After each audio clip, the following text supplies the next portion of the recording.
Okay, chapter 13. Lucy Gray understood instantly. Her eyes darted to the peacekeepers, none of whom were paying attention, and she leaned in and took a sniff of the compact. You can still smell it, though, lovely. Like roses, he said. Like you, she said. It really would be like having you with me, wouldn't it? Go on, he urged her. Take me with you, take it. Lucy Gray wiped away her tears with the back of her hand. Okay, but it's a loner. She took the compact, slipped it into her back pocket, and gave it a pat. It helps to clarify my thinking. Somehow winning the games is just too large a thing to conceive of, but if I say I need to get this back to Coriolanus, I can wrap my mind around it. They talked a bit more, mostly about the layout of the arena, where the best hiding places might be, and he got half of the sandwich and all of his peach into her by the time Professor Sickle blew her whistle. Coriolanus wasn't sure how it happened, but they must have both risen, both moved forward, because he found her in his arms, her hands clutching his shirt front, as he locked her in an embrace. You're all I'm going to think about in this arena, she whispered. Not that guy back in 12, she said half-jokingly. No, he made sure he killed anything I felt for him, she said. The only boy my heart has a sweet spot for now is you.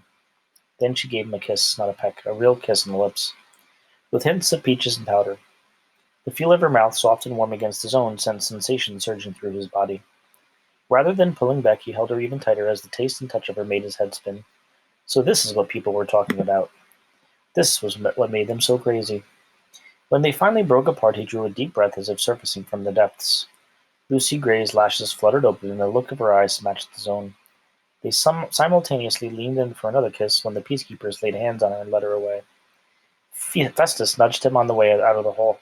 That was some goodbye. Coriolanus just shrugged. What can I say? I'm irresistible. I guess, Festus answered.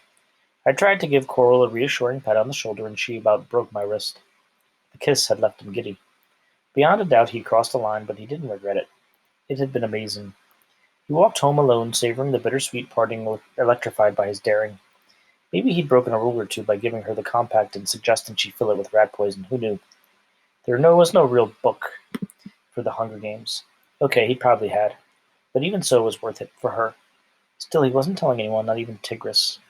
It wasn't a game changer necessarily. It would take cleverness and luck to poison another tribute. But Lucy Gray was clever, and no more unlucky than the others. They would have to ingest the poison, so his job would be to get her the food to use as bait. He felt more in control, having something to do besides watch.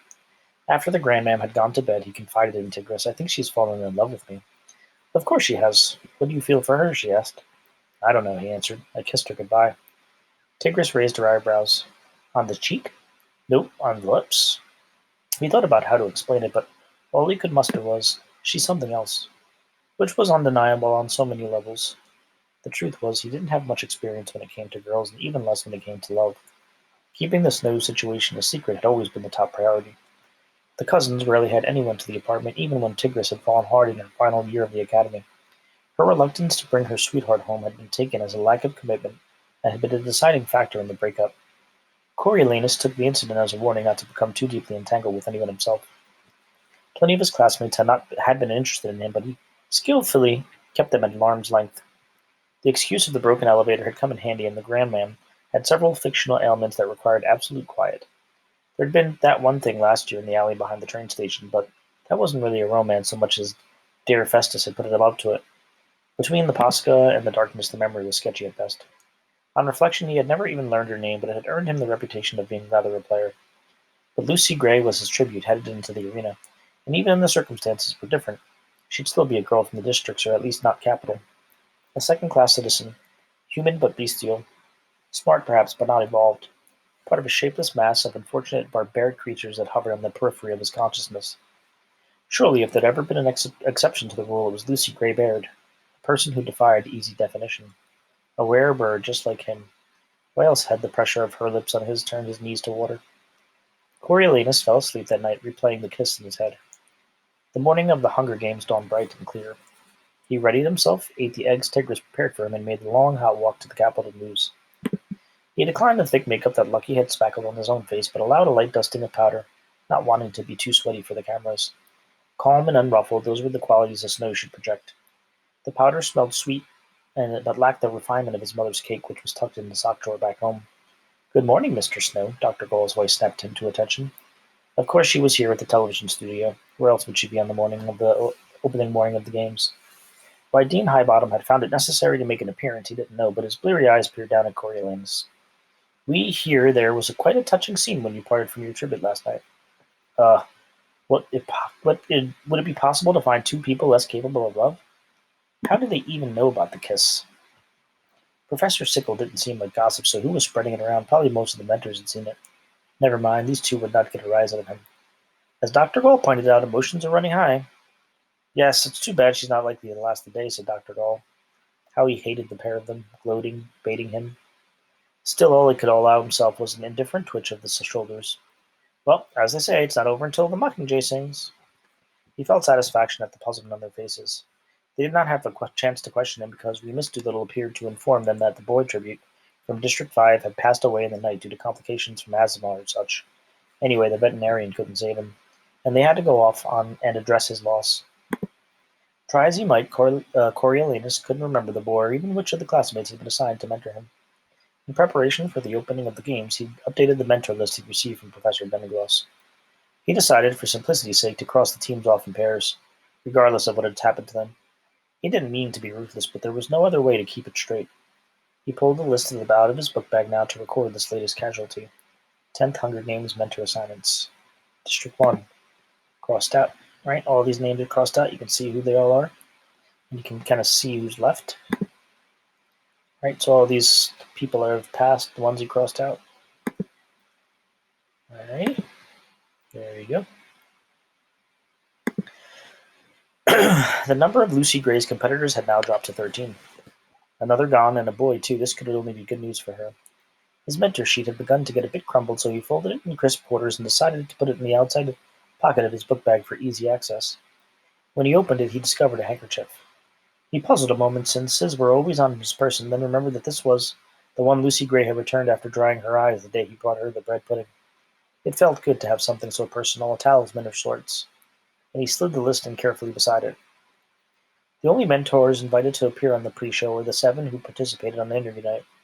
They had, by default, become the capital faces of the games, even though several of the tributes seemed like long shots. A corner of the studio had been outfitted with a few upholstered living room chairs, a coffee table, and a slightly crooked chandelier. Most of the mentors rehashed their tributes' backgrounds, playing up any dangerous elements that they could. Since Coriolanus had devoted his entire interview to Lucy Gray's song, he was only one with fresh material. Pleased to have something new, Lucky Flickerman let him run over his allotted time. After filling in the usual details, Coriolanus spent most of the time talking about Covey and emphasizing that Lucy Gray was not really district, no, not really at all. The Covey had a long history as musical performers, were artists of kind rarely seen, and were not more like district residents than people from the capital were. In fact, if you thought about it, they almost were capital, and only by a series of misfortunes had somehow landed, or quite possibly been mistaken, detained in District 12. Surely people could see how at home Lucy Gray seemed in the capital, and Lucky had to agree that yes, there was something special about that girl. Lysistrata shot at him a look of annoyance as she took a seat, which he understood when he realized she was trying to tie Jessup to Lucy Gray in their interview and win sympathy for the two as a pair. While it was true that Jessup was District 12, coal miner stock through and through, hadn't the two of them shown a natural partnership from the first bow? And who hadn't noticed the unusual closeness between them, so often absent in tributes from the same district? In fact, Lysistrata was convinced that they were devoted to each other. With Jessup's strength and Lucy Gray's ability to charm the audience, she felt sure that this year's victor would come from District 12. The reason for Dean Highbottom's presence became clear when he followed on Lysistrata's heels. He managed to discuss the mentor tribute program as if he hadn't been drugged the entire time. Actually, Coriolanus found it a little unsettling how lucid some of his observations were. He noted that the capital students had begun with certain prejudices against their district counterparts, but in the 2 weeks since the reaping, many had formed a new appreciation and respect for them.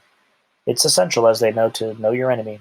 So what better way to get to know each other than to join forces in the Hunger Games? The capital won the war only after a long, hard fight, and recently our arena was bombed. To imagine that either side we lack intelligence, strength, or courage would be a mistake.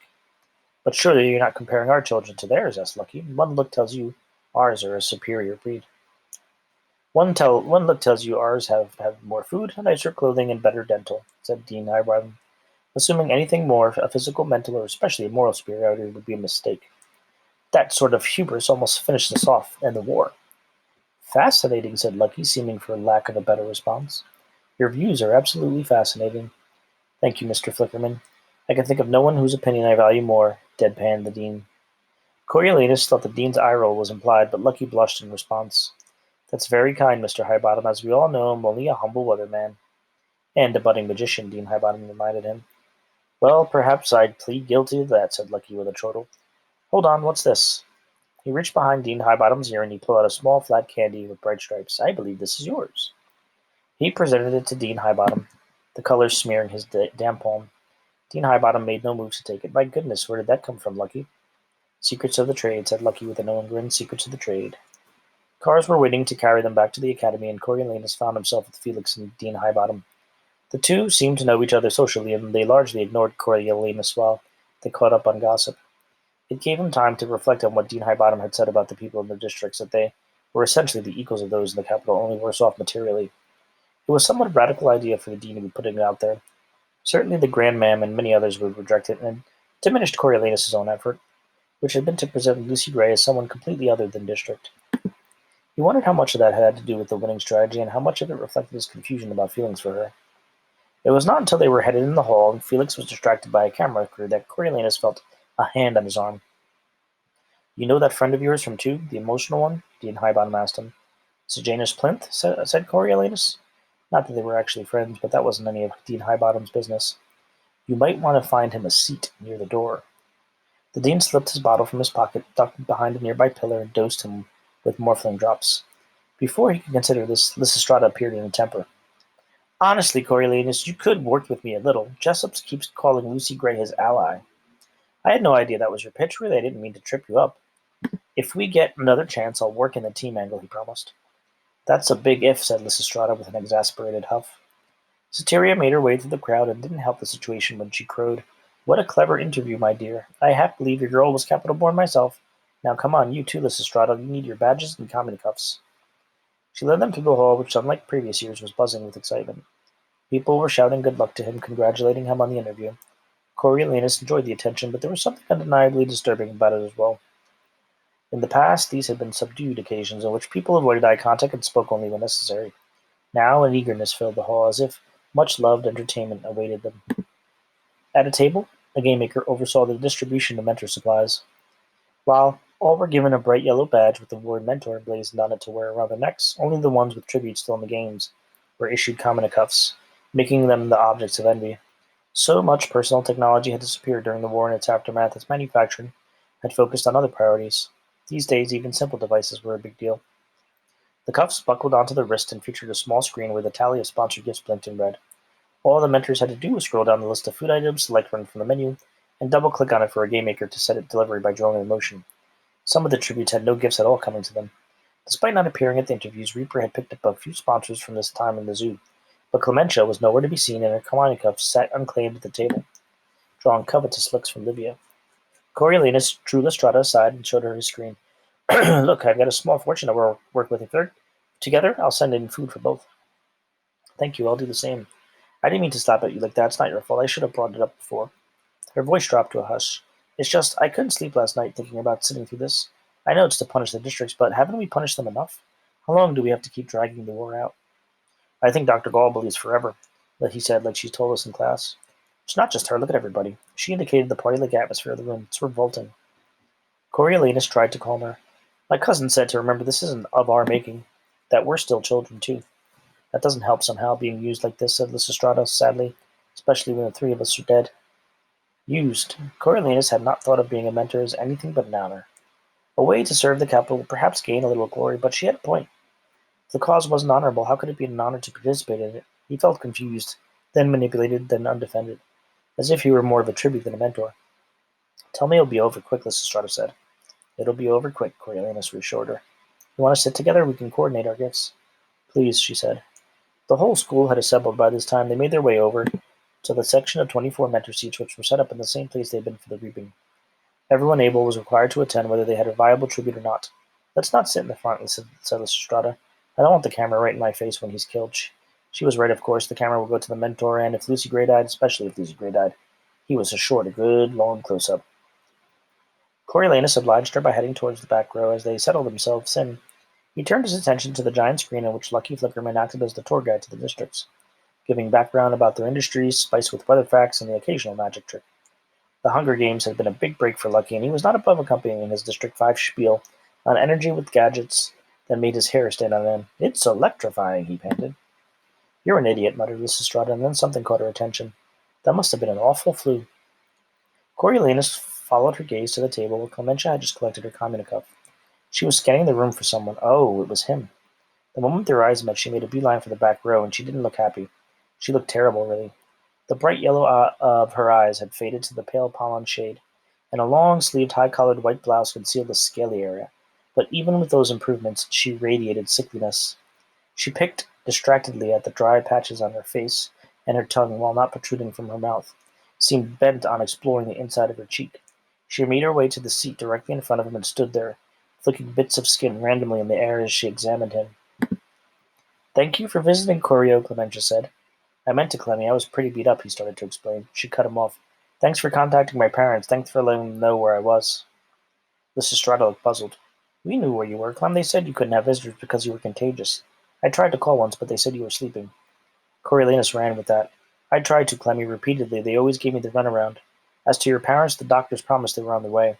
None of that was true, but what could he say? Obviously, the venom had a balance to her, or she wouldn't even be bringing this whole incident up in such a public setting. "If I was wrong, I'm sorry," I said. "I've been recovering myself." "Really?" she said. "You looked top-notch in the interview, you and your tribute."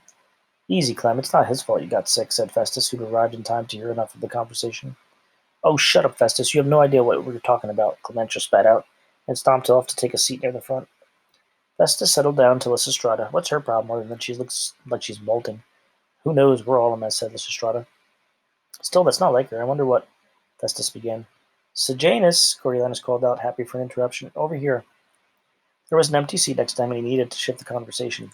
"Thanks," said Sejanus, dropping into the seat on end. He looked unwell, exhausted, with a feverish sheen on his skin. Lysistrata reached across Coriolanus and pressed one of his hands. "The sooner this starts, the sooner it can be over."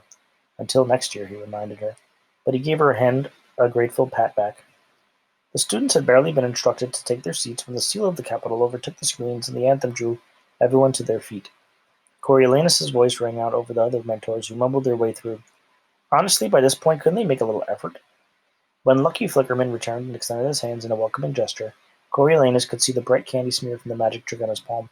"Ladies and gentlemen," he said, "let the 10th Hunger Games begin." A wide shot of the arena's interior replaced Lucky. The 14 tributes who remained on his list were positioned in a large circle, awaiting the opening gong. No one paid any attention to them or the new records from the bombing that littered the field, or the weapons thrown on the dusty ground, or to the flag of Panem strung from the stands, adding an unprecedented decorative touch to the arena. All eyes moved with the camera riveted as it slowly zoomed in on a pair of steel poles not far from the main entrance of the arena. They were 20 feet high, joined by a crossbeam of similar length. At the center of the structure, Marcus hung from manacled wrists, so battered and bloody that at first Coriolanus thought they were displaying his corpse. Then Marcus's swollen lips began to move, showing his broken teeth, and leaving little doubt he was still alive. All right.